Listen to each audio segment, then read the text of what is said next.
Melissa Dickey was a cleaning lady who had provided services to Mr. Boyd and his wife. And upon the passing of Marilyn Boyd, she befriended herself and became very involved in Mr. Boyd's life.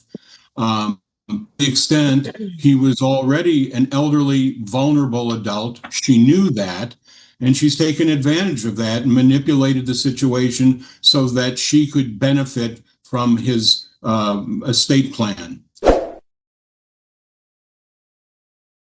Good morning, Judge Elliott Bloomberg, on behalf of the personal representative of the estate of Milton Boyd. Bob Engelson for Melissa Dickey. We have a status conference this morning, as well as, I believe, a motion in limine. Looks like this is Mr. Engelson's motion. Why don't you go ahead and argue that, sir? Yes, Your Honor. Without belaboring the court, because we set it out, I thought, succinctly for the court. October 20 of 2020, Mr. Boyd executed a estate plan, including a trust, with the assistance of Attorney James Pagels. And in that trust, he left his house to Melissa Dickey and divided the rest of his property amongst his siblings and heirs, some nephew, niece. He died in the winter of 2022, and this action was brought, I think, the next year by Mr. Bloomberg. So, in a nutshell, we assert, Your Honor, that events that occurred in the summer and fall of 2021, 9 months to a year after Mr. Boyd executed his estate plans, should be excluded as irrelevant and prejudicial and confusing to this jury. As you know, the court's got trial set for the 17th and 18th of this month. Most specifically, there's testimony in the record that was obtained from Mr. Pagels during discovery, including a time when he testified during a hearing, that Mr. Boyd knew what he was doing at the time he executed his estate plan. He was in control of his faculty. In fact, he even sent copies of the entire estate plan to Mr. Boyd's relatives because they wanted to be sure everybody knew what was happening. So the fact that he was scammed in the summer of 2021 and later in the fall, he and Melissa went to a car dealership to look at cars, and that one or the other, I think, was actually the scam thing, maybe both, resulted in a adult protective service investigation, which was presented to the court by your predecessor, but didn't go anywhere. Mr. Boyd died. We want to exclude all that testimony as being irrelevant to what he knew and his capabilities at the time of execution. I could elaborate more, but I won't unless the court has questions. Thank you.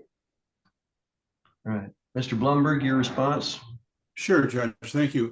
First of all, this case isn't just a challenge to a trust based on the lack of competency of the settler of the trust. It's a case, perhaps even more importantly, which is a product of undue influence.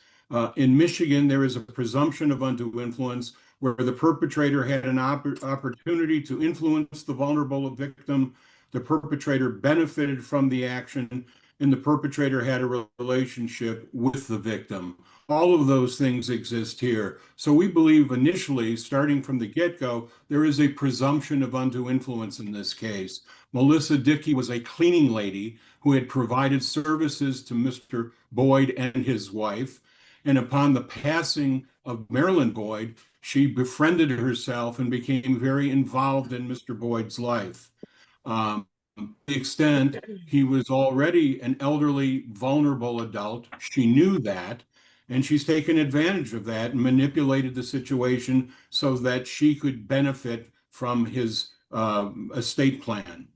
As to the competency issue, both Marilyn Boyd and Milton Boyd received assistance from Adult Protective Services long before Marilyn's passing. There were signs of early onset dementia in Milton back then. It was best evidenced by this scam that he became a victim to. And ultimately, Adult Protective Services felt that he was, in fact, a vulnerable adult that couldn't care for his own financial situation. So the very evidence that the respondent attempts to exclude are the critical components of this case. Melissa Dickey benefited from the relationship. He was a vulnerable adult, and evidence of that needs to be shown. It's relevant and it's not prejudicial. Again, I don't know if the court's had an opportunity to review the briefs in regard to this motion. I have. Okay, well, I appreciate that. There is clearly a presumption of undue influence in this case. The evidence that is sought to be excluded is the very evidence that supports the claim that he is a vulnerable elderly adult. No wonder why they want that excluded, because that's part of the presumption that is created by the facts of this case. We think a jury should be able to hear this evidence. They alone will determine the relevance of that evidence. There's nothing prejudicial. There's nothing distorted about the evidence. It is the facts. And there would have been a conservator. In fact, there was a temporary conservator and guardian appointed for Mr. Boyd prior to his death. He was an elderly man who was grieving the loss of his wife, and Melissa Dickey took advantage of that situation. We wanted the opportunity to simply present the facts to the court, and to the jury. We would ask the court respectfully to decline to exclude this evidence and deny the motion. All right. Thank you both very much. I thought you did a nice job on your briefs setting out the issues. Mr. Bloomberg, I do have a question for you. You made mention in your second argument about competency, that there was APS involvement not only in the fall of 21, but prior, prior to that time. I didn't see that information previously. Is there some documentation of that someplace? Oh, there is. We didn't provide it to the court because, candidly, I wasn't fully aware of the extent of APS's involvement. Penny Kelly was involved then as well. She wasn't questioned exclusively about the prior services provided to Milton and his wife, but she will at trial be able to present that to the jury. All right. So my question is, I'm sure, certainly. Go ahead, Mr. Engelson. Well, I was just going to say, if there's evidence that he wants to bring in before the trial, let's have it beforehand and see whether it actually has any bearing on the issues in this case, rather than show up with trial and let her testify. That's an end run. I don't have any such evidence. We've been at this thing for a couple of years. Where's the evidence? Let's see it. Mr. Engelson had the opportunity to cross-examine Penny Kelly. He just chose not to ask her. All right. My question was brought about by this. The cases that I've read, including In re Springer, which was cited in, I believe, both parties' briefs, talk about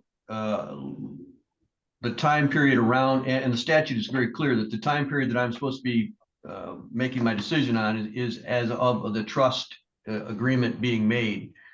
And there is some time frame discretion that I have before and after looking at that if it has an impact on the time frame of the trust being made.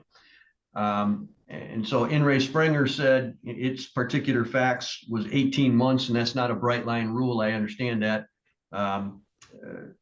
Was 18 months was too long to look at in that particular case. So I was looking for some thread that brought the information that was in fall or summer of 21 back to the time of October of 20 when the trust was made. And if APS was involved to some extent throughout that time period, I think it has a better tendency to bring it back to that time period when the trust was made.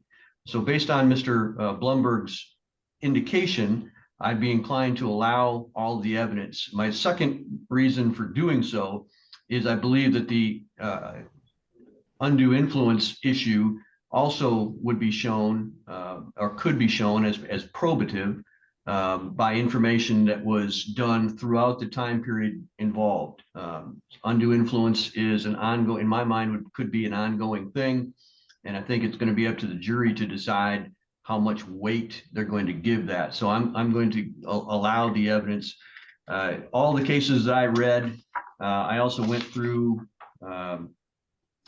Michigan Probate Source Book and looked at mental capacity, both as a trust and as a will. And those two things are substantially similar under 700 MCL 700.7601 and 700.2501. I looked at a number of the cases that were done with that, including In Re JLD Living Trust from the Court of Appeals in 23, In Re Estate of Baird from the Court of Appeals in 20, and Hellebuck versus Tilley from the Court of Appeals in 13, all indicating that there is some time frame surrounding that that is somewhat malleable given the facts of each particular case. And it appears to me that the issue of undue influence and the tie between the APS before the fall of 21 and during the fall of 21 would be sufficiently close in time to allow that to be sent to the jury for determination of ultimate fact. So I'm going to deny the motion in limine and allow that to be admissible in court on the trial date. Mr. Bloomberg, would you prepare that part of the order? I sure will. Thank you. I don't know if it matters to you or not, but I'm getting messages. You can see the camera. Explain that to me. One of the other parties of this case has a problem with Miss Dickey's friend recording the proceeding. I just want to let you know. Okay. All right, counsel, we have a jury trial scheduled for the 17th and 18th, which is in Wednesday, 3 Wednesdays from now, but really a little over 2 weeks. I have received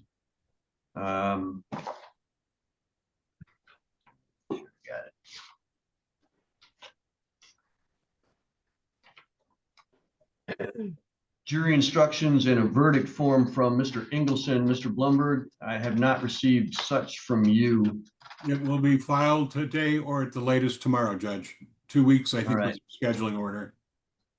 I believe you're correct on that, so thank you. My concern is with there's a very specific verdict form filed by Mr. Ingleson, and then the proposed jury instructions. I know you gentlemen have not had a trial in front of me, but I'm not going to sit and take 2 different instructions and try to integrate them. And I'm also not going to, because I believe we are required to give instructions to the jury. I'm not going to have my staff white out or edit these. So Mr. Ingleson, I appreciate that you've copied for me the civil jury instructions, but you're going to have to submit along with Mr. Bloomberg 1 copy that both of you approve that I can simply read to the jury and then hand to the jury. So I'm not going to take out the use notes and the comments and the history and the parts of the proposed instructions that don't apply in this particular case. So that both of you are going to be required to work with each other to get 1 copy that both of you either agree on, or if you can't agree on it, very specific typed version from each of you that says, all right, here on this one particular issue, here's what we both disagree on, but everything else needs to be in a form that I can simply read and submit to the jury at that time. So I need both of you to get together on the proposed verdict form. Mr. Ingleson has submitted one with 4 questions as to testamentary capacity, and looks like 5 questions as to testamentary capacity. And then Mr. Ingleson, your numbering under undue influence goes 1, 2, 3, and then 6. So we need to clean that up as well. Understood. So if both of you could work on that, I'd appreciate it. Are there any other, I did not see a list of witnesses and exhibits. Maybe I just missed it in my review, but I'm going to need to see that as well. Is there anything else that needs to be decided today? No, Judge, I think when Mr. Engelson gets back in town, the two of us can sit down and try to work through the jury instruction issues. I appreciate that. So I'll leave that in your capable hands.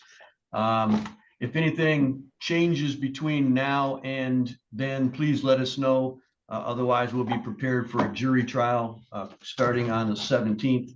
I want to see counsel in chambers at 8:30 for the jury trial to start at 9. Judge, is that going to be in the district courtroom where you are right now? Correct. Okay. Thank you. All right. Anything else for today, gentlemen? I don't think so. One quick question. Yes. As to witnesses and as to exhibits, my normal experience in trial practices, we identify the witnesses between ourselves and the exhibits we propose.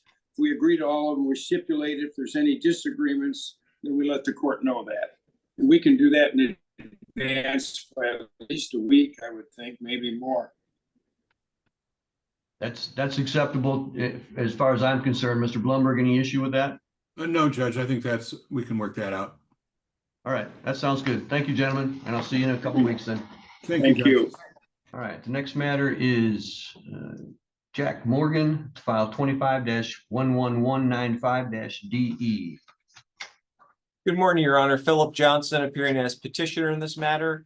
And the Morning. proposed personal representative, Leonard Morgan, was supposed to, I think I see him popping up right now. All right, I do see Mr. Morgan with us as well. This is a petition for probate. Counsel, what is it that you're asking for today? Thank you, Your Honor. Somewhat of a unique situation. The late Mr. Morgan had retained my office to pursue asbestos litigation based on his lung cancer diagnosis. That lawsuit is still pending, has not been resolved. And when I tried to track down family members, I did reach out and was able to speak with the heir of the estate, which is Mr. Morgan's daughter, Jacqueline Morgan. They apparently are estranged from one another, have been for at least a few decades, and she really doesn't want any involvement in this matter, which I totally understand and respect. And ultimately, because this would turn into a wrongful death lawsuit, the lion's share, if not all of the proceeds, would go to those wrongful death heirs that did have a relationship with the decedent, which would be his siblings. So I reached out to one of his, and I believe Mr. Morgan has several siblings, but Leonard Morgan is kind of the point person for the family. And I spoke with him to see if he would like to serve as the personal representative for the estate, which he agreed to. And again, he's here on the Zoom. I can question him on the record, but ultimately the only asset of this estate is this pending lawsuit. The decedent did not own any real estate. He did have a long-term partner. They weren't married. And she, based on my conversations with Leonard, she was on the bank account with the decedent. And I think there's a modest amount of funds in there, but it was a jointly held account. But in terms of assets, that's really all that there is. All right. Mr. Morgan, you have heard what the attorney has said. Do you have any disagreement with anything that he has said? No, Your Honor, I don't. And you are asking to be appointed the personal representative of this estate? Yes. All right. Counsel, I note on the proposed form that I have, my staff has filled out for me, there is a spot for whether or not supervised administration is necessary. Do you believe that that would be appropriate or not? I don't believe it's necessary, Your Honor. Once the case settles, I still have to file a motion to approve the settlement and distribution in the circuit court. A copy of that's going to be supplied to all of the wrongful death heirs, including Jacqueline and all the brothers and sisters of the decedent. So I think that covers that part of it. All right. And I believe you indicated to me previously that Jacqueline, as the child, is not interested in being personal representative. Is that correct? That is correct, Your Honor. And Mr. Morgan, is that your understanding as well? Yes, Your Honor. All right. Mr. Morgan, is there anything else that you want me to be aware of before I decide what to do in this case? No, sir. All right, counsel, is there anything else that you want to say before I sign documents? No, Your Honor. All right.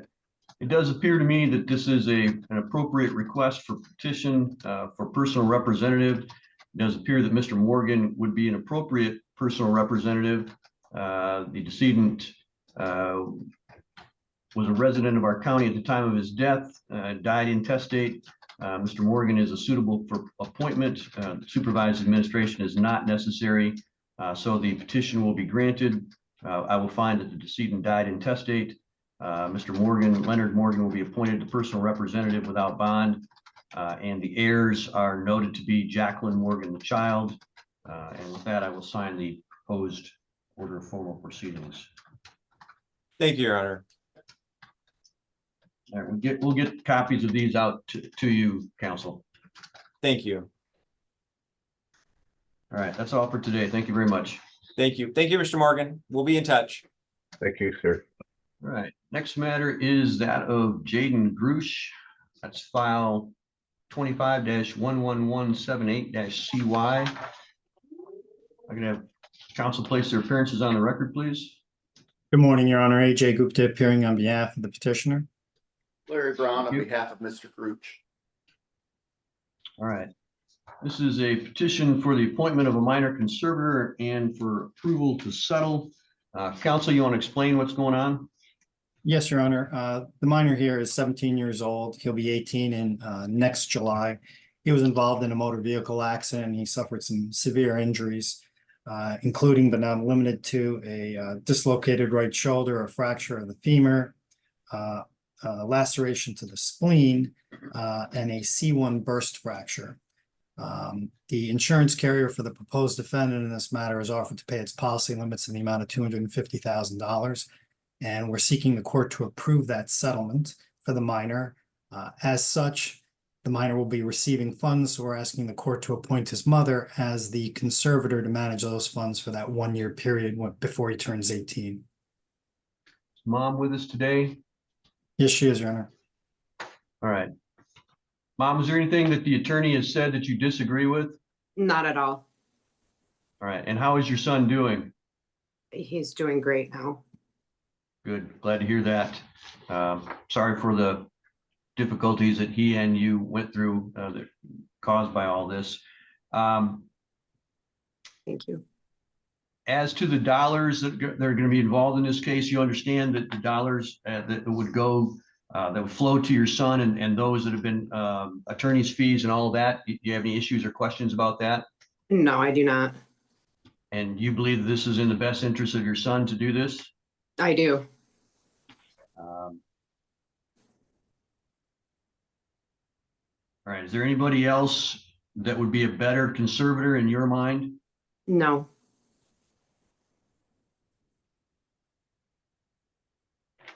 All right, counsel, is there anything else that you want to bring to my attention? Not at this time, Your Honor. All right, I do find that there's clear and convincing evidence that the minor is in need of a conservator because of the status as a minor, that he is owed money or property that requires management or protection that cannot be otherwise provided, and that the value of the cash or property is readily convertible into cash and the estate exceeds the limit for administrating the estate. I will not require a bond. The estate contains no property readily convertible to cash. Cash is already in a restricted account. And I will grant the request for a conservator, appoint Sheena Wilkes, whose address is in Public Trail in Gaylord, as a conservator of all the assets of the individual.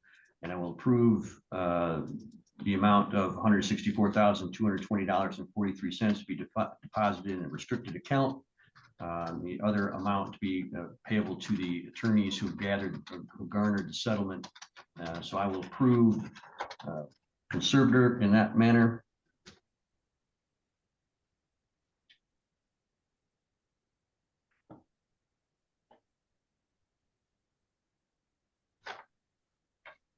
We'll send out a letter of conservatorship to the mother.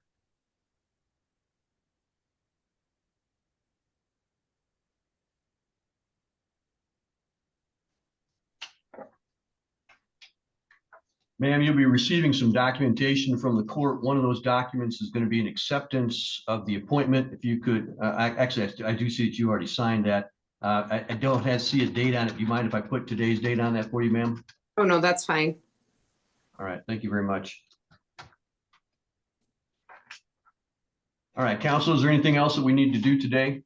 Your Honor, I will be submitting a separate order for the approval of the settlement itself. The only reason why I have not done so is I was waiting for the guardian ad litem to submit an invoice to me so I could include that. All right, that sounds appropriate. I'll be happy to sign that once you send that in to us. All right, that's all for today then, folks. Thank you very much. Your Honor, I apologize. Can I ask one question?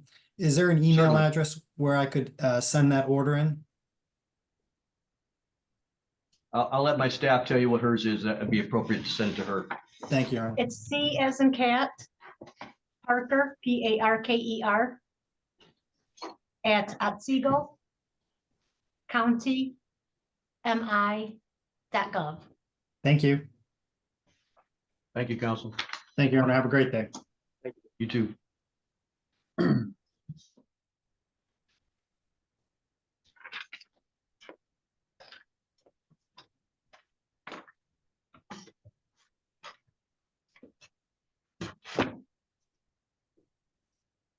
All right, the next matter on the docket is in Ray James Spillin, file 25-10753-CA. Okay, counsel, place your appearances on the record, please. Yes, Your Honor. Stephen Balkema on behalf of Stephen Spillin, the petitioner and conservator in this case. All right, excuse me. This looks like a petition to allow the final accounting and a petition to terminate the conservatorship.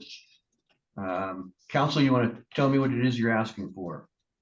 Yes, Your Honor. So we're here on a petition to terminate and a petition to allow the final accounting as James deceased on June 15th, 2025. There were only two assets that were part of the conservatorship, a capital funds account that was beneficiary to James's two sons, Stephen and John, and then a Fifth Third bank account that was beneficiary to James's trust. As such, there are no assets that would be part of a probate estate either, Your Honor. All right. Thank you. Are there any heirs with us today? I do see a Stephen Spillin. Yes, Your Honor, is there that's anyone else? me. All right. Is there anybody else that you know of that would be an heir to this estate? Yes, my brother, John Spillin. All right.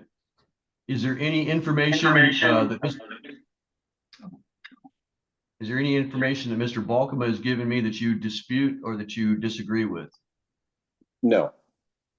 All right. And are you also joining in this request that Mr. Balkema, the attorney, has made? Yes. All right. So, counsel, I understand that there's no other dollars in James' name. They're all in the trust? Correct, Your Honor. The Fifth Third bank account transferred to the trust via beneficiary designation, and then the capital funds account transferred to James's two sons, Stephen and John, via beneficiary designation. All right. And the trustee is already in place. There's no issues with the trust itself? That's correct, Your Honor. All right. And then you're asking that the conservatorship be terminated. Is that correct? That's correct, Your Honor.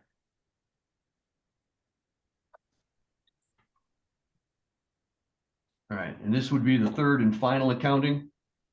Yes, Your Honor. All right. All right. As to the account, I do find that a petition requesting the allowance of a third and final accounting has been made. That the third and final account appears to be correct and ought to be allowed. Fees and costs appear to be reasonable and ought to be allowed.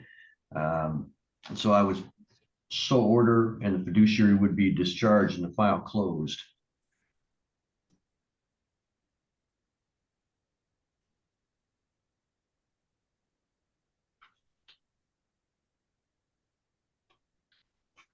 As to the conservator, I find that notice was properly given. Petition to terminate the conservatorship, which should be granted.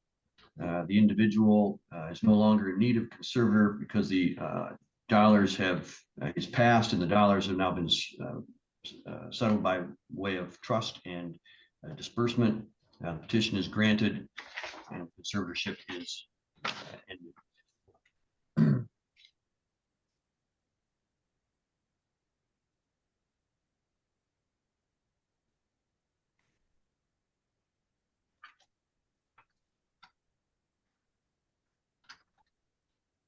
All right, counsel, is there anything else that we need to do today? No, Your Honor, thank you. All right, thank you all very much. That's all then. Thank you, Your Honor. Welcome. All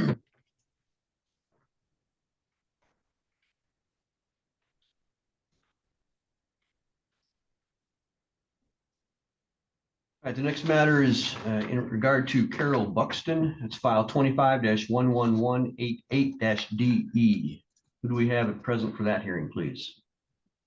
Good morning, Judge. My name is Howard Collins. I'm attorney appearing on behalf of Edward Jones Trust Company. Elizabeth LaFlame, trust officer, is here with us. I believe Mr. Moore is also here as a witness in case we need his testimony. Morning, Elizabeth LaFlame with Edward Jones Trust Company. Thank you very much.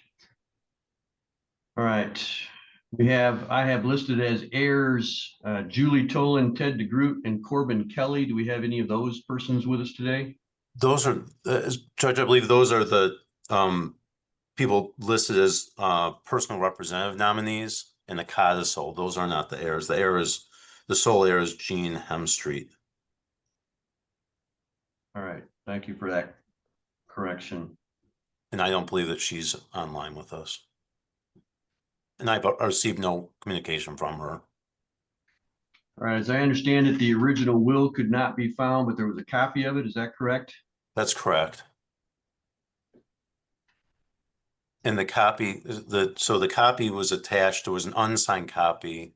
Mr. Moore had a signed copy that was sent to Edward Jones Trust Company, but lost in the mail. All right.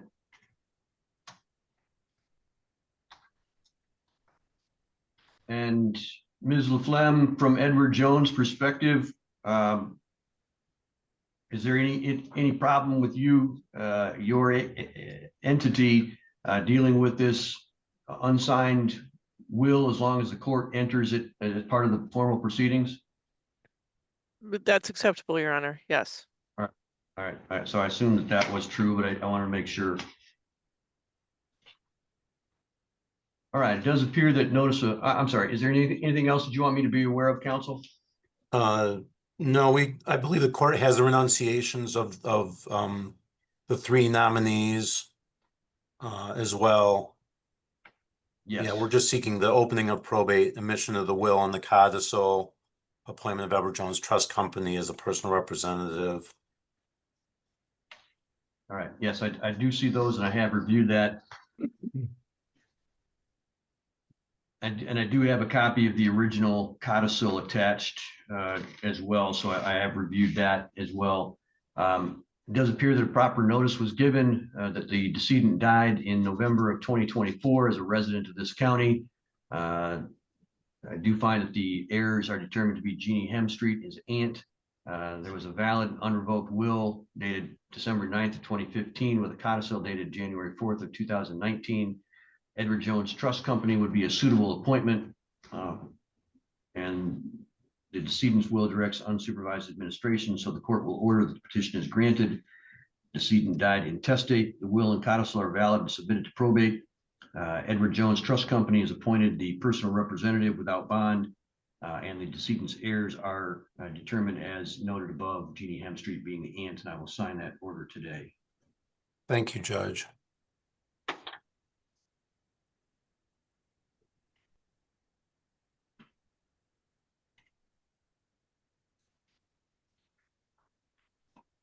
All right, we'll get that out to you, counsel, and you can forward on to the appropriate persons thereafter. Thank you.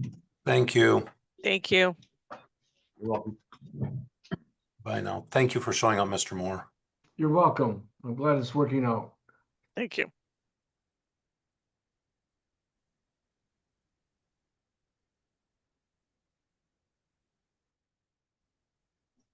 Next matter is in regard to Daniel Stone. That's file 25-11221-CA.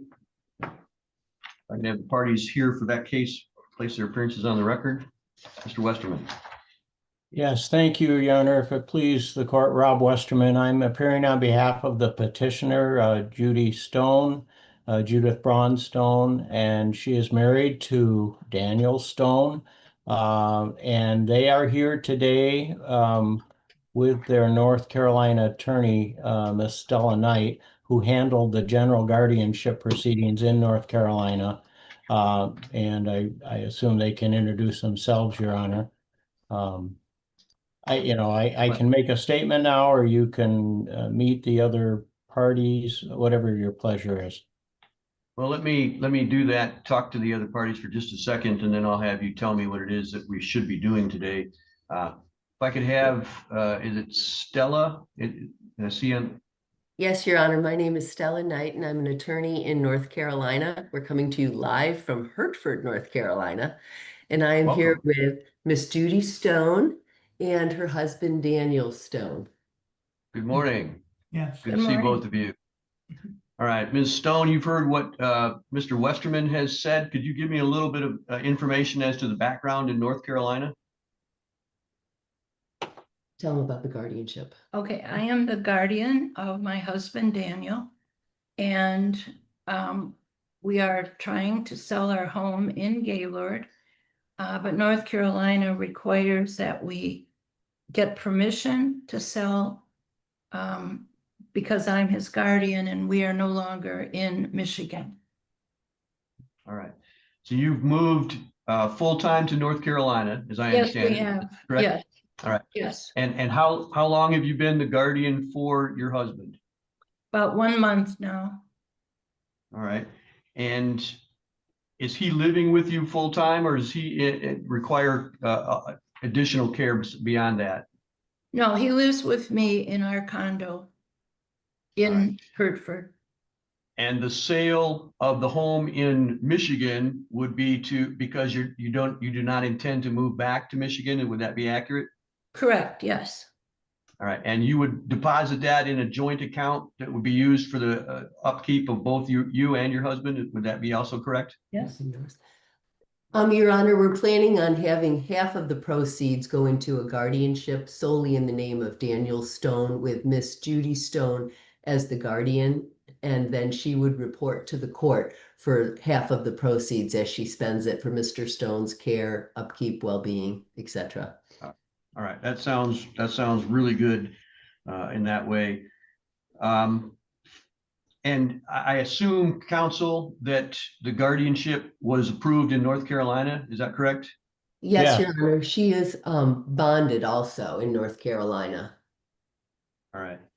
And Mrs. Stone, do you believe that this arrangement to be in the best interests of your husband and yourself? Yes, I do. Very much so. All right. And do you believe that you are able and capable of maintaining the finances and looking after his best interests, both physically and emotionally and financially now? Yes, I am. All right. Is there any other information that you believe will be pertinent for me to have at this point, ma'am? No, I don't think so. All right. North Carolina Counsel, is there anything else that you want me to be aware of? Not at this time, Your Honor. All right. Mr. Westerman, is there anything else that you want to bring to my attention? Well, yes, Your Honor, just the fact that the SEV is rated at $191,500 and they're selling it well over that. And also Fifth Third Bank, Judy could testify to this, but Fifth Third Bank here in town rated it at $415,000, which is the exact sale price. So we think that the amount is wholly fair. And again, I'd echo the Stone statement about this being in the best interest of the husband. Since they don't intend to be here, they can't be in two places, and they can't own two places at the same time necessarily, given their status. And so this is very important that they be able to sell this home. So we're requesting that the orders appointing her as temporary conservative in Michigan be entered, and to allow her also to sell and dispose of the marital home at 5085 Greenview Drive here in Gaylord. And I think we presented two orders, two separate orders in that regard pursuant to the statutes to the court's attention. All right, thank you. And Mr. Westerman, I believe that you've stated this, but let me just put it in kind of different words. Do you believe that the sale of the home was at an arm's length deal and was proper and appropriate under all the circumstances? Yes, I do, Your Honor. All right. All right. It does appear to me that this would be an appropriate action under the statutes of Michigan and also under the circumstances, given that this couple is now moved on from Michigan to North Carolina. I do find that there's clear and convincing evidence that Mr. Stone is in need of a guardianship and has been granted such by the state of North Carolina. It also appears to me that this would be an appropriate arm's length deal and would be in the best interest of both Mr. and Mrs. Stone, given the fact that they now reside in the state of North Carolina and can use these funds for the appropriate purposes of living and finances to take care of themselves in an appropriate manner. So I do find that there was clear and convincing evidence that a conservatorship is needed due to Mr. Stone's mental inabilities. The money is needed for support, care, and welfare of Mr. Stone and Mrs. Stone. And that the petition for conservator is granted. Judith Braun Stone, whose address is in Hertford, North Carolina, is appointed as a special conservator with authority under the statute to dispose of real property. And I will sign that document now.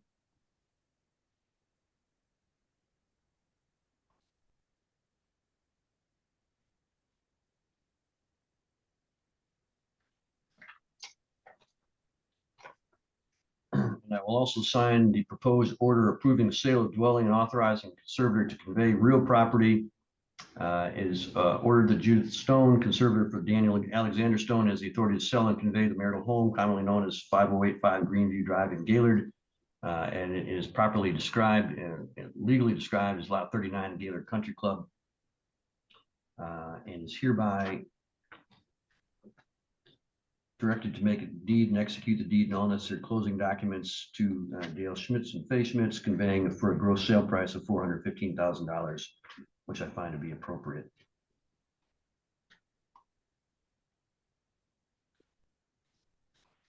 I will sign a letter of conservatorship today.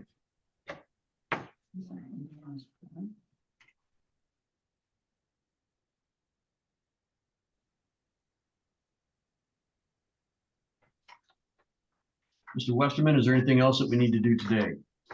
No, thank you, Your Honor. I believe we have everything. I will, does the court want me to drop off the certified copy of the North Carolina order we have received from counsel in North Carolina? You have an electronic copy of that sealed. I'm satisfied with that. I've reviewed that, and I'm satisfied that you have that copy. Otherwise, I wouldn't have this, or have the original, or otherwise I wouldn't have this. So I'm satisfied with that. We will send you these orders so that you can then forward them on to North Carolina. Mr. and Mrs. Stone, it was very good to meet you. Best of luck. Thank you so much. Yes. Thank you, Your Honor. Does this need to stay open or no? Does it need to stay open? They don't need to provide us any Correct. updates of No, the just sale. it's a one-time transaction.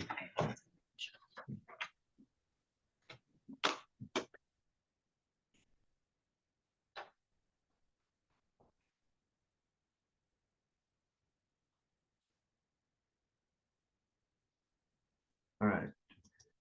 Next, we have the matter of Jace Churches, file 24-10986-GM.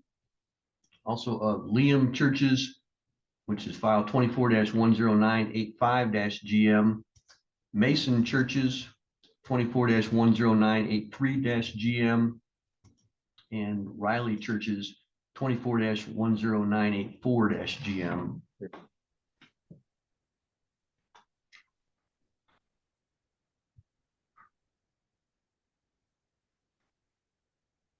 All right, looks like we are here on a review hearing. I do see Donna Churches. Ms. Churches, who do you have with you there? My husband, Gary. All right, I do see both Gary and Donna Churches are with us. Donna is the guardian ad litem, or is the guardian. Gary, I believe, is the standby guardian. Do we have any of the parents for any of the children with us today? No, they're in school. All right. And Lacey is deceased, is that correct? The mother? Yeah. Yes. All right. And the kids, how old are the kids now? Jace is 11, Liam is 10, Riley is 9, and Mason is almost 3. Got your hands full. Yeah. All right. Tell me a little bit of how they're doing. Well, Riley, who is 9, he's in foster care. We've had our hands full with him. We're working on that situation. Jace, he's in 6th grade. He is autistic. He's ADHD. He's on meds. He's in counseling.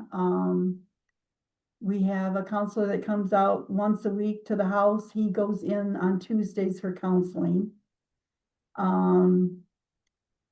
Liam, he's, as he calls himself, the good child. He's doing really well. He's a redhead. Mason, he's 3. He's being raised by his papa. He's 69-year-old. Yeah. Oh, that's good. That's He's good. quite the Glad to hear. character. But he starts Head Start this year. He's, yeah. All right. So tell me a little bit about the house that you live in and where the kids, where they sleep, what access to toys or stuff, that kind of thing. What's happening at the house? Well, we were going to try to put an addition on the house, but it just, we got a loan, but it just just wasn't feasible for us to do that money wise. I mean, we got the loan, but we discussed it amongst ourselves. So what we did, we went to the building department. We decided to just take the garage. Put another bathroom in Put there. another bathroom in there for the boys. And it's a huge bedroom for the boys. And Okay. So they all stay together in a large room? Is that what you're saying to me? yes. Yes. All right. They have their own bath. Yes. As they grow, I mean, are you on any acreage? Is there a place for them to play outside? Are you Oh, near yeah, a park? we have 2 acres. Our front yard, they have a great big huge swing set that's got like a playhouse on top of it. Okay. We paid what, $600 for this outfit for them. Huge sandbox. Papa built them a great big fort out back. Great. They've got trails out back. They take Papa's Ranger out back. It only does like 20 miles an hour, but they drive that out back. That's always fun as a child. Good. I'm glad to hear that. Medical and dental and eyesight and all that. How are you keeping up on those things? Very well. Very well. Okay. Any particular issues with any of the boys in those areas? No. I know that school has just started, so I don't expect, grades and all that kind of thing, but how are the boys doing in school? Is there any A's and real B's. problems? A's and B's. Great. Yes. That's really good to hear. Social activities, are they involved in any extracurricular activities or any organizations? Nothing at this time because of all the counseling, and I've got a couple of them that are in bereavement classes, counseling and stuff like that. Okay. We've got so much counseling going on right now with all of them. I think. Sure. Are any of them expressing any interest in any sports or Yeah. music or art or anything like that? Sports. Always good for boys. Yes. Yeah. We're not. All right. Is there anything else that you want me to be aware of at this time? We would like to try to adopt all of them. that's what we would like to do. But financially right now, it's pretty tight right now. Because I know it is very expensive. Yep, and there may be adoption subsidies out there. I can't make any guarantees, but if you were to contact the Michigan Department of Health and Human Services, I'm sure that they would be able to give you information as to what programs and what financial assistance is available for families that are looking at adoption. So that would be the place to start for you to begin that process. And they have all of the forms, and they do the investigation, and they can make the help you with getting the process going through the court system. So that would probably be your easiest and best way to forge ahead with that. All right, is there anything else that you want me to be aware of at this time? No. The boys all have bikes, they've got hoverboards, they've got, you name it, they've got. Your mom had bought a lot of stuff. Right? Yeah. All right, well, sounds like you guys are taking really good care of them, and I want to say thank you for doing that. I appreciate how hard it is as grandparents to raise the grandkids, but it's time well spent. I mean, I know you know this, but I wanted to say thank you from the court staff, because we see that on a regular basis as well. Even though it's hard, that's time that you can never get back if you don't have it with them now. So they need it, and I know that you want to give it. So we appreciate all you're doing for that. All right, I have orders in each for each of the children, but they are similar. So I'm going to find that it is in the welfare of each of the minor children that the guardianship be continued. I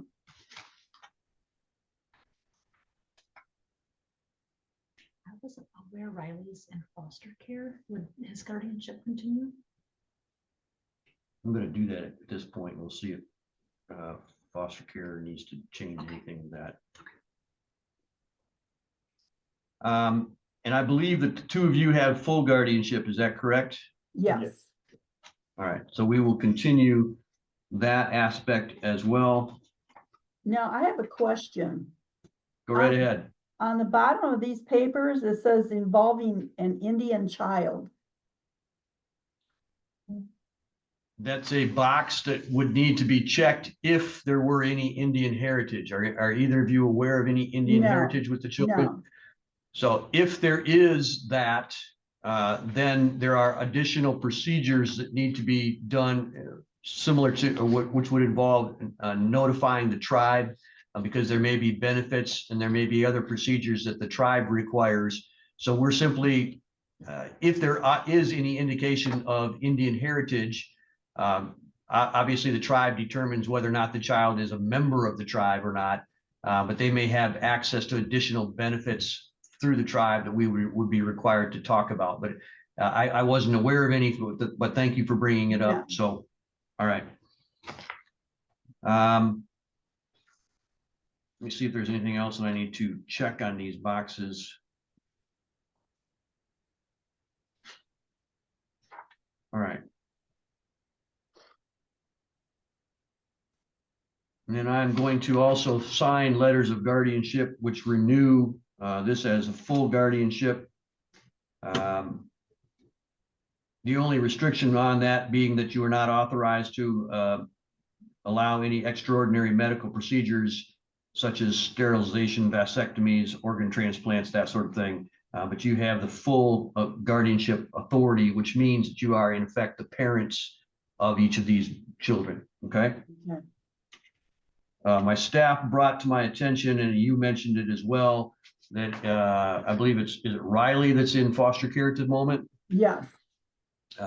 There may be some impact on your authority as guardians through the foster care system, or temporarily allowing the foster parents to act as the parent, if you will.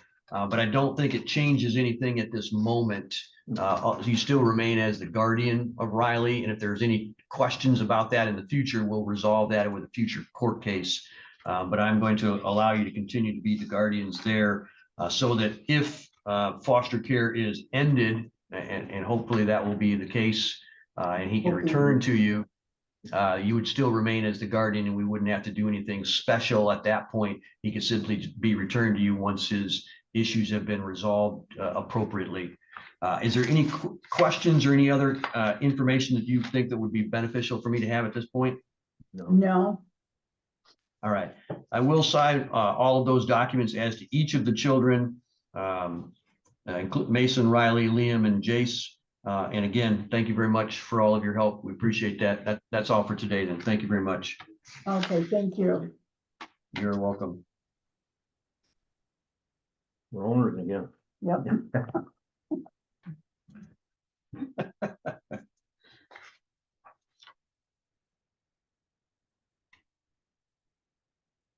All right, our next matter is with Donna Sauter, Sauter, file 25-11191-GA. See, Mr. Mamoser is present with us. Hi, Good morning. Good morning. Can I have your name, please? Down Joe Sauter. All right, and who do you have with you? My stepdad, Jeff, and my sister. All right, thank you very much for being here today. This is a petition for guardianship. I have received the report of Mr. Mamoser. And his recommendation to the court is that Jeff Decker be appointed as Donna's guardian, that Billy Perry be appointed as contingent co-guardian, and because they both need to be involved in her care and work together to ensure that Donna is safe and receiving the services that she needs. Is Mr. Perry with us? He's coming on right now. Looks like we have him He was here earlier. coming on now. All right, Mr. Perry, could you tell me your name, please? Joshua Perry. All right. We have called the case involving Donna Sauter. And you're here for that matter, is that correct? Yes, with Billy Perry, Jeff Decker, and Donna. All right. Mr. Mamoser has given me, I've reviewed his guardian ad litem report. He has recommended that Mr. Decker, Jeff Decker, be appointed as guardian, that Billy Perry be appointed as contingent or co-guardian. Do you have any objection to that, Mr. Perry? I don't. All right. Mr. Mamoser, is there any additional information that you want to put on the record for your recommendation? I don't believe so, Your Honor. I right. think that Donna will work better with Jeff, but Billy certainly needs to be involved. Donna needs to be protected. All right. Billy Perry, do you have any objection to this recommendation that Mr. Mamoser has made? I do not. And do you believe that you could assist Donna and make sure that she's well taken care of? When they will let me, yes. All right. And is that Mr. Decker that's present there as well? Yes. And you've heard the recommendation of Mr. Mamoser. Do you believe that you could function well as the guardian for Donna and work with Billy to make sure that Donna is well taken care of? Yes, I can. All right. Is there, Billy Perry or Jeff Decker, is there any additional information that you think that I should have today? Not really on my half. Yeah, mine either. All right. Donna, are you willing to let both of these individuals that are seated next to you, are you willing to let them help you and make sure that you are well taken care of? Yes. All right. Is there any other information that you want me to be aware of, Donna? All right.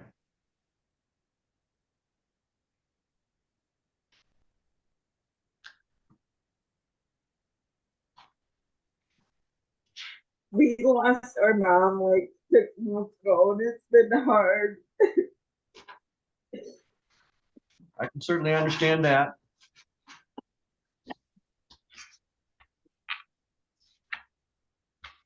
All right. It does appear that there's clear and convincing evidence based on the report of Mr. Mamoser and also the information from the parties in this particular case today that Donna is in, by reason of chronic intoxication and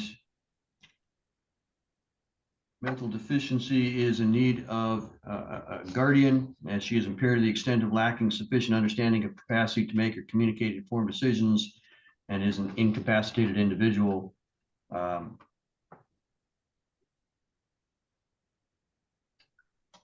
And she is an individual who is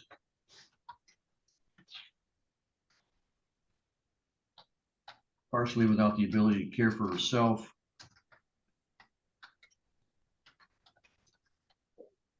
And financial protection is required. Therefore, the court will grant the request for the appointment of a guardian. We will appoint Jeff Decker of Pine Briar and Gaylord as the full guardian with all authority and responsibilities granted or imposed by law. And then I will do Billy Perry as standby guardian.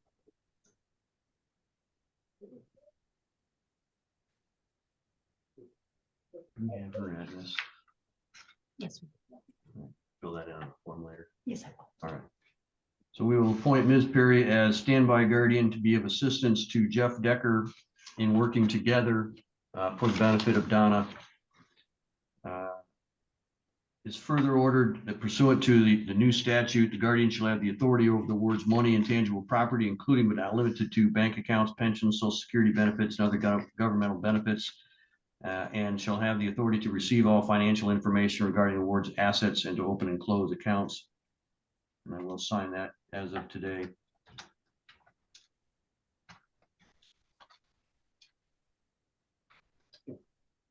Billy and Mr. Decker, you will receive letters of what are called letters of guardianship. That's the document that allows you to go to the post office, the bank, Social Security, government agencies, those sorts of things, and show that you are the person who is representing Donna and can work with those agencies in and on behalf of Donna. So that basically it's your ticket to get in the door and talk to them about her benefits and the needs that she has. If anyone has any question about that, once you show that to them, they shouldn't have any additional questions. That is an appropriate document, and that's why we're doing this, so that you can work on behalf of Donna.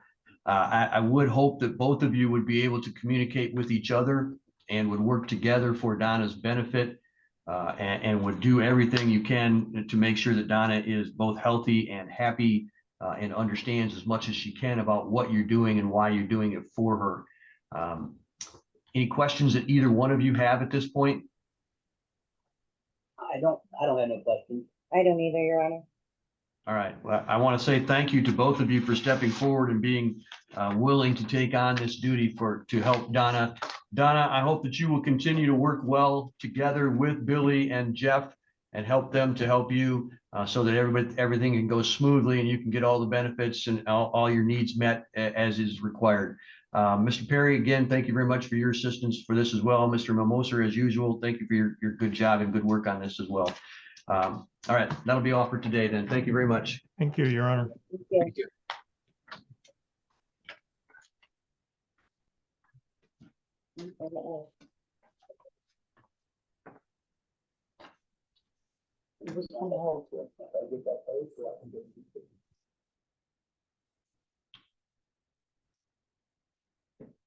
All right, our next matter is two separate cases, but one individual, all involving Lori Sleva. The first is 25-11206 GA, a guardianship matter, and the second is 25-11203 CA, a conservatorship matter.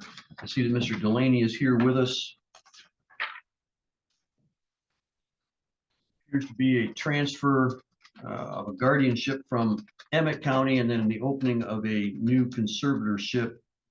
Mr. Delaney, do you anticipate anybody else will be present today? Unknown. I did review the communication from the court staff regarding this matter, so perhaps they're expecting you to approve the transfer. and then make a decision whether a conservatorship is necessary with the new revisions to guardianship law.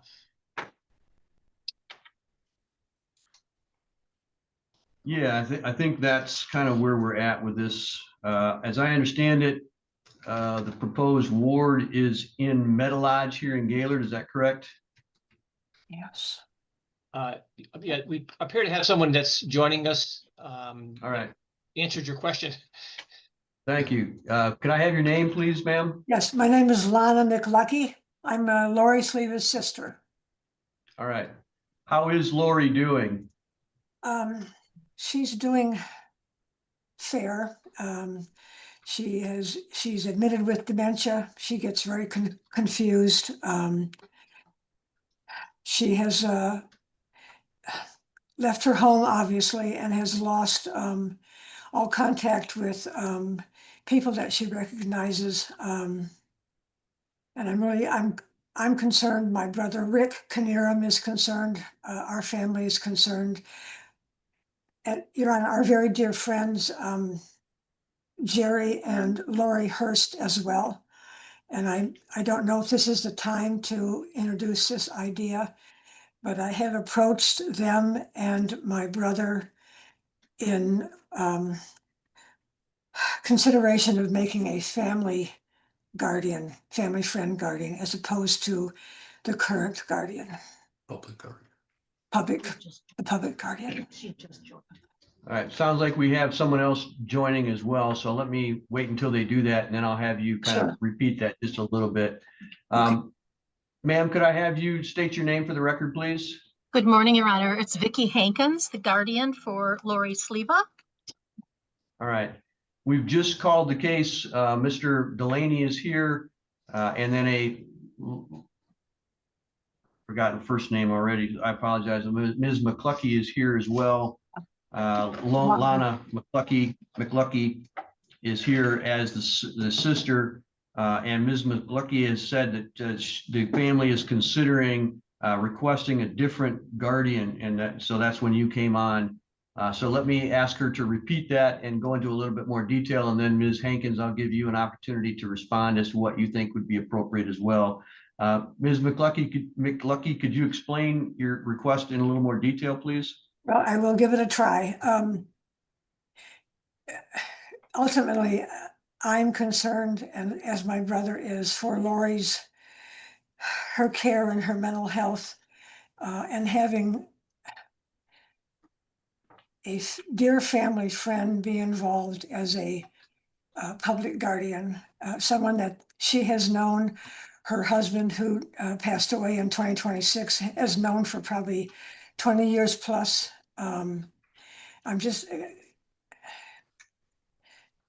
She really values and counts on the friendship with Jerry Hurst and also Lori Hurst. It's just a matter of deep care and concern to have this be something that is done by someone who has a real history with Lori, knows her deeply, cares for her deeply, as a family friend, and as our family does as well. And what do you think would be the advantage of changing guardians at this point? The family friend is very near Lori and could see her as a guardian in terms of doing the legal things involved, but also as a very close personal friend, a very comfort to her, and a comfort to our family. What history or experience do the Hursts have as being a guardian? As far as I know, none. But I can't speak any more to that than that. All right. Is there any other information that you want me to be aware of in regard to this request? Could you give me more information in terms of what you might be considering or what I'm missing? No, I'm just trying to be as broad and as general as I can. Okay. Just I wanted to make sure that there wasn't anything that I'd forgotten to ask you about. So is there any other information that you want me to be aware of? I don't think so, other than repeating myself that my sister Lori knows this individual and their family, has known them for a very long time. And they're just deep family friends. And I suppose it's a matter of comfort. It's a matter of trust. I think that's probably the best I can offer. All right, thank you. Ms. You're welcome. Hankins, could you update me as to your position and how long you've been the guardian and what actions you've taken on behalf of this ward? Yes, Your Honor. And this comes as a shock to me, actually. I'm sure. And I know that this case originated in Emmett County. I was appointed as an emergency guardian, I believe first, and then letters of guardianship issued on May 27th of 25. At that time, Judge Snyder, conducted a hearing. There were no other interested parties. Nobody else wanted to be the guardian. I believe I even had a conversation with Lori Hurst. She is a longtime trusted friend, but she has never indicated to me that she wanted to take on the role of guardian or conservator. And I just only know her that she has certainly, cared for Lori as far as, all along. She was actually one that was going into the home. I believe she, is the one who really brought up a lot of concerns, but she certainly never considered, to my knowledge, becoming the guardian or filing any petition in Emmett County. Then since then, and it's been a long time, I'm trying to look to see when I filed. Once I became guardian, Lori was in, the ward was in the hospital in Petoskey. We were able to place her at Meta Lodge in Traverse City. At that time, it was the closest nursing facility, and she definitely needs skilled nursing care. She has very severe dementia. She did well at Traverse City, and then I moved her to Meta Lodge Gaylord with the hopes that she would be closer to family and friends to visit. And she's certainly doing well there. I participate in care conferences regularly. During the guardianship, I've then discovered that she has assets that I believe exceed what guardianship should be involved in. And even back with Judge Snyder, I knew that, I would likely need to file a conservator petition. Well, then we changed venues. I believe you have the guardianship file. Is that correct, Your Honor? That is correct, yes. Okay. So I have never received any petition to modify guardian, terminate for cause, or anything like that. And again, I have been in contact with Ms. McClucky, and felt we had a good communication going. Never heard of anything like this. Ms. McClucky and her son, and I believe her husband, have visited Lori at Meta Lodge Gaylord. Correct me if that's wrong. But I know that they also visited her in Meta Lodge Traverse City. However, the proposed new guardian, to my knowledge, has never visited her, whether in Traverse City or Gaylord. And Gaylord is closer to Miss Hurst in Indian River. Miss Hurst has a business she's very busy with. And again, that bridge was crossed at the point of the original guardianship petition as to who else might become a guardian. And so it came to me as a public guardian, which I've been doing this since 2017. All right, thank you very much. Did you want to know all the things that I've done? just if you could give me a short summary of those kinds of things, of your Yes. responsibilities and things you've done in this case. Yeah, well, obviously, the routine of, taking over the, and this was done before I knew what her assets were, to find her assets, doing the fiduciary taking over of the bank account, and paying bills, finding what her debt was, updating with Social Security, becoming payee rep.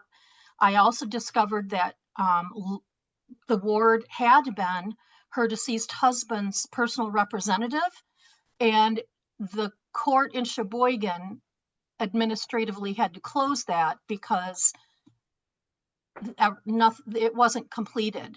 Obviously, by that time, the ward had decompensated so much that she wasn't able to do all of that. So I actually filed to be the personal representative on behalf of the ward in Sheboygan County for the estate of John Sleva, which is still current.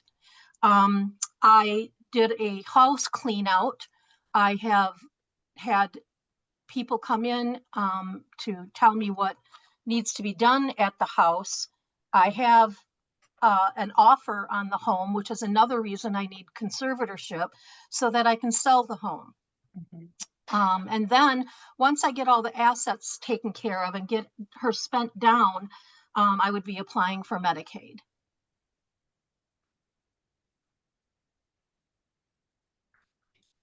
All right, thank you very much. I appreciate all that information. One more thing, isn't it just before the court today for the petition for conservatorship? Well, there is, I believe, a guardianship transfer request. And that's that's what I have in front of me as well. So there's a guardianship, because it came from Emmett County. So we scheduled it for a hearing to determine the appropriate guidelines of what the guardianship could do and whether or not conservatorship was necessary. There's a new part of the statute that gives guardians the authority over financial bank accounts, pensions, Social Security, and other government benefits, and the authority to receive all financial information regarding the ward's assets and to open and close accounts. And I didn't know if there was, because of that, I didn't know if there was a need for an ongoing conservatorship in addition to the guardianship. So I wanted to set both of those for hearing at the same time. Mr. Delaney, having heard all of that as the guardian ad litem, what are your thoughts?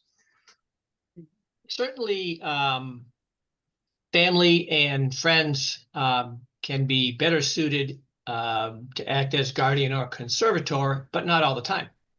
The court has a court-appointed guardian that appears vested into this case already. I wouldn't have enough information to agree to change, and so the court could take two paths there. One, request or indicate that a motion or a petition to modify the guardianship and change the guardian be filed, or have Ms. Hankins investigate that now and see if she thinks it's appropriate, and then report to the court. But I couldn't agree today without more information. When you have a court-appointed guardian, usually you're in pretty good shape as far as that's concerned. So that's my view on that. And then did the court want to cover the new statute also? Go what way? Yeah, I'm anticipating asking whether or not Ms. Hankins believes that would be sufficient instead of the conservatorship. What are your thoughts on that, Mr. Delaney? Yeah, I think so. And the court probably already knows guardians have sort of historically been exercising some financial control anyway without issues. So perhaps it's a long time coming for the statute to be amended to allow that. Maybe they'll eradicate conservatorships and consolidate it. But I think that relief would be appropriate here. I have a question, Your Honor. Certainly. The amended statute, I know that it used to be, at least in my mind, 15,000, 15,000. What is it amended to? There isn't any dollar amount listed in the amended statute. I think they did that on purpose. It was kind of looked at as the guardian could do the minor financial issues, but in reality, the new statute took that away in my mind when I reviewed it. So there is no dollar amount. It's not like the analogy that I would use would be district court and small claims court. The guardian used to be limited to the small claims amount or a smaller dollar amount. I don't see any dollar amount listed in the statute now, so I believe that you would be have that available to you, unless you think that there's some other limit that would prevent you, such as the sale of the home, if you think that that was going to be a problem under the guardianship. I don't see it now, but then the statute is new and we haven't run through everything as a guardian at this point. Well, and that makes sense to me. And maybe this is more of a belts and suspenders petition. I did, because I am selling the home, I did want that authority. But in addition, there is a life insurance policy out there that I need to obtain and, you know, then spend that down too. And they require a conservator, not just the guardianship letters of authority that I've already given them. All right. My thought is that you're probably going to run into that from other companies based on what the old statute is. So I'm going to ask you to send them a copy of the new statute. If you don't have that citation, it's MCL, Michigan Compiled Laws 700.5314. And what I'll do is I'll keep the conservatorship petition open for the next 60 days to give you an opportunity to send that information out and see if they will comply now with the court's guardianship. Because I will put a citation to that statute and the language that I read into the record just a minute ago, that you do have the authority over the ward's money and tangible property, including but not limited to bank accounts, pensions, Social Security benefits, and other governmental benefits. And you have the right to receive all financial information regarding the ward's assets and to open and close accounts. Would you ask me to put in there as well to deal with real estate? That yes, might be a little more fierce, so I will do that as well. However, I still know that I will need to subsequently petition the court for permission to sell real estate. Correct?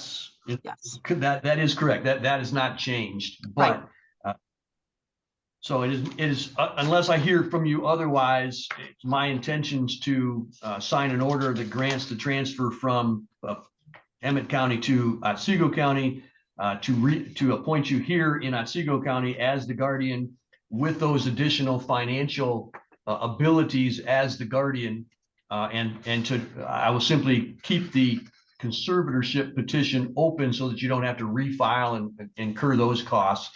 But I'll keep it open for the next 60 days to give you an opportunity to try to get the actions done that you need to get done.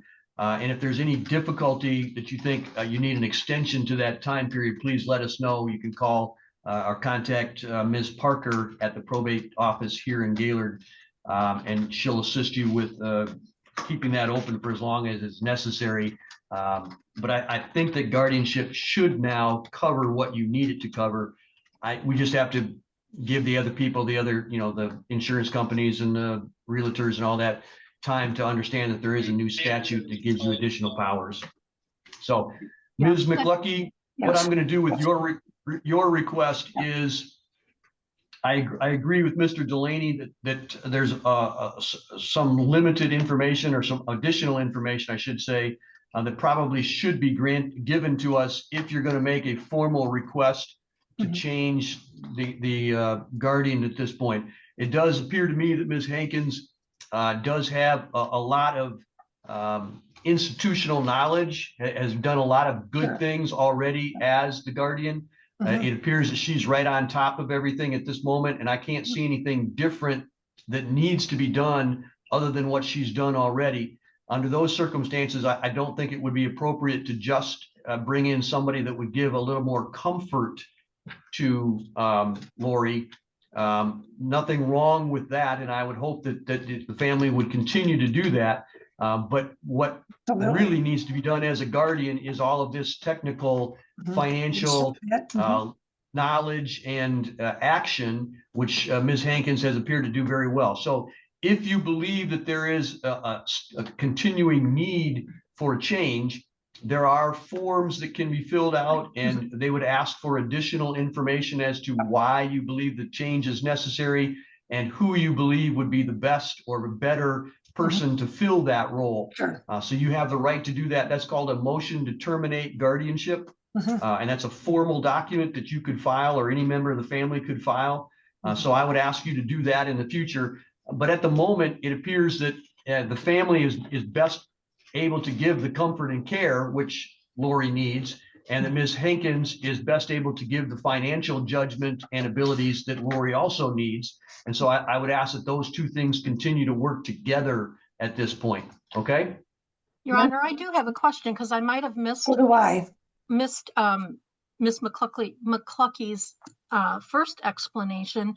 Has Miss Hurst approached her, or has Miss Hurst been approached to take guardianship?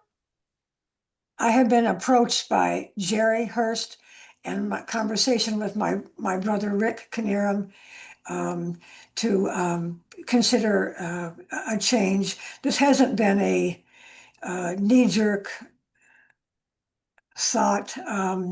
It just is my personal